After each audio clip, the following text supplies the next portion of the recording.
स्वामी प्रसाद मौर्य, जो अक्सर अपने बयानों को लेकर विवादों में घिरे रहते हैं, एक बार फिर सुर्खियों में है। वाराणसी कैंट थाना पुलिस ने उनके खिलाफ मुकदमा दर्ज किया है। तुलसीदास और रामचरितमानस पर की गई उनकी टिप्पणियों पर यह मुकदमा दर्ज हुआ है। स्वामी मौर्य ने यह बयान 2023 में एक इंटरव्यू के दौरान दिया था। दरअसल अधिवक्ता अशोक कुमार ने इस मामले में कोर्ट में याचिका दाखिल की, जिसमें आरोप लगाया था कि स्वामी मौर्य के बयान से करोड़ों हिंदुओं की धार्मिक भावनाओं को ठेस पहुंची है। मामले की गंभीरता देखते हुए एमपीएमएलए कोर्ट ने मुकदमा दर्ज करने का आदेश जारी किया। आदेश के बाद कैंट पुलिस ने केस दर्ज कर जांच की प्रक्रिया शुरू कर दी है। वकील अशोक कुमार ने बताया कि स्वामी प्रसाद मौर्य ने धार्मिक भावनाओं को ठेस पहुंचाने वाली टिप्पणी की। कुमार जाटो पेशे से अधिवक्ता हूँ, वाराणसी का रहने वाला हूँ। विगत दिनों जो 2023 में 22 जनवरी का एक इंटरव्यू आप मीडिया बंधुओं के माध्यम से लिया गया था। स्वामी प्रसाद मौर्य जो अपना जनता पार्टी के राष्ट्रीय अध्यक्ष हैं, पूर्व विधायक हैं, पूर्व मंत्री हैं, उन्होंने रामचरितमानस पाठ पर गलत टिप्पणी किया और उन्होंने बताया कि तुलसीदास जी अपनी प्रसन्नता के लिए यह लिखे हैं, इसको कोई करोड़ों करोड़ों हिंदू नहीं पढ़ता है। और इस इंटरव्यू को जब आपके मीडिया बंधुओं के चैनलों के माध्यम से मैंने देखा, तो चूंकि मैं एक हिंदू हूं और हिंदू होने के नाते मेरी धार्मिक भावनाएं आहत हुई, क्योंकि जिस ग्रंथ को बता रहे हैं कि कोई करोड़ों हिंदू नहीं पढ़ता, उस ग्रंथ को रामचरितमानस पाठ हम लोग कराते हैं अखंड रामायण के रूप में। हम लोग 24 घंटे का पाठ कराते हैं और प्रभु श्री राम जी जो हम लोगों के आराध्य हैं, उनके जीवन वर्णन और के बारे में तुलसीदास जी ने लिखा है। तो उस धार्मिक ग्रंथ के बारे में इस तरह की का जो उनका गलत टिप्पणी है, उससे मैं आहत हुआ और आहत होने के बाद मैंने प्रार्थना पत्र पुलिस कमिश्नर वाराणसी को दिया। कोई सुनवाई नहीं हुई तो मैं न्यायालय के शरण में गया। चूँकि मैं अधिवक्ता हूँ तो अधिवक्ता साथियों के साथ मैं न्यायालय में गया और न्यायालय का शरण लिया और न्यायालय में जाकर मैंने 156(3) के तहत प्रार्थना पत्र दिया और उस प्रार्थना पत्र पर सुनवाई हुई, मगर बाद में वो खारिज हो गई। फिर मैं वकील हूँ और वकील होने के नाते मैं संघर्ष किया और आगे इस लड़ाई को लड़ने की नीयत से मैं जिला जज के यहाँ रिवीजन दाखिल किया, जो एमपीएमएलए एडीजे कोर्ट में वो जो ट्रांसफ़र होके गई और वहाँ सुनवाई हुई। और सुनवाई होने के बाद एमपीएमएलए कोर्ट, एडीजे कोर्ट हमारी उस प्रार्थना पत्र पर सहमत होते हुए निचली अदालत को आदेशित किया कि आप पुनः सुने और फिर से गुण दोष पर डिसाइड करें।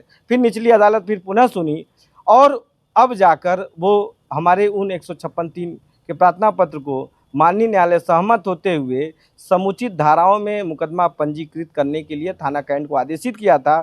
और थाना कैंट मुकदमा को पिछले 1 महीना तक हो गया, वहाँ भी लड़ना पड़ा हमको, क्योंकि आदेश जो है 1 महीना पूर्व का है, मगर हमको वहाँ भी लड़ाई लड़ते हुए आज जाकर एफआईआर होकर कॉपी मिली, जो आप लोगों के चैनल के माध्यम से मैं दिखाना चाहता हूँ, जो कि 295A, 153A, 505 सब क्लास 2 आईपीसी के तहत मुकदमा दर्ज हुआ। चूँकि उस समय आईपीसी चल रहा था, इस समय बीएनएस चल रहा है, मुकदमा पंजीकृत। तो मैं न्यायालय के आदेश को अक्षरशः पालन कराने के लिए मैं प्रशासन से आपके चैनल के माध्यम से हाथ जोड़ के आग्रह करता हूं कि अब उनके खिलाफ अग्रिम कार्रवाई जो है थाना कैंट करें और जो भी न्यायिक व्यवस्था में उनके खिलाफ सजा नियत है वो उनको मिले।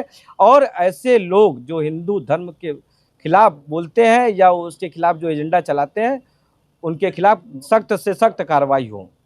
क्या है, क्योंकि अब तो वो जनप्रतिनिधि भी नहीं है, तो क्या प्रभाव पड़ सकता है? देखिए, अभी मैं बता दूं, जब जनप्रतिनिधि थे तो मुझे उनको नोटिस भेजने तक के लिए जो है सदन से अनुमति और तमाम क्या क्या प्रक्रियाएं हैं, उससे इतना मेहनत करने के बाद 2.5 साल बाद मुकदमा दर्ज हुआ है। और देखिए, इसमें लगभग 3 साल के सज़ा है। अब मैं कोर्ट आगे तय करेगी कि जिन धाराओं में मुकदमा दर्ज हुआ उसी धाराओं में आरोप पत्र आता है, क्या आता है वो तो सब चूँकि विवेचक महोदय हमारे बयान और साक्ष्य पे सब नियत तय होगी, तो आगे देखते हैं कि क्या होता है। क्या एक बार बयान वो रिवाइज कर लीजिए, कौन सा बयान था? देखिए वो आप देखिए हुए? उनका बयान जो था कि वो कह रहे थे कि इस रामचरितमानस पाठ को कोई करोड़ों करोड़ों हिंदू नहीं पढ़ते हैं। अरे भाई, और तुलसीदास जी जो हम लोग के पूज्य हैं, उनको उन्होंने कहा कि अपनी प्रसन्नता के लिए लिखे हैं। जिसको हम लोग पूज्य मानते हैं, हमारे धर्मगुरु के स्वरूप हैं वो, और उन्होंने जो हमारे आराध्य प्रभु श्री राम हैं, उनके जीवन वर्णन पे रामचरितमानस का पूरा पाठ है, उसको कोई करोड़ों हिंदू नहीं पढ़ता है। ये कहाँ से इनको मिल गया, पुष्टि हो गया कि कोई हिंदू नहीं पढ़ता? कौन बता दिया उनको? कौन अधिकार दे दिया? अगर मैं हिंदू हूँ और हर एक हिंदू उसको पढ़ता है, और हिंदू होने के नाते मेरी धार्मिक भावनाएं इस बात पर आहत हुई, और मैं इसी के लिए मुकदमा पंजीकृत कराया। मुकदमा जो 170(3) से विशाल द्वारा कराया गया, और दूसरा जो मुकदमा कराया गया वो अशोक कुमार जी के द्वारा कराया गया, स्वामी प्रसाद मौर्य जी के जो विरुद्ध है। उनमें धाराएं हैं 295A, 153A और 505(2), जो श्री रामचरितमानस पे अभद्र टिप्पणी के प्रकरण में किया गया। सर ये भी क्या कोर्ट क्या देखते हैं? ये भी कोर्ट क्या ये थाना कैंट में दोनों हाँ विवेचना होगी इसमें। एफआईआर दर्ज होने के बाद अब स्वामी प्रसाद मौर्य की कानूनी मुश्किलें बढ़ सकती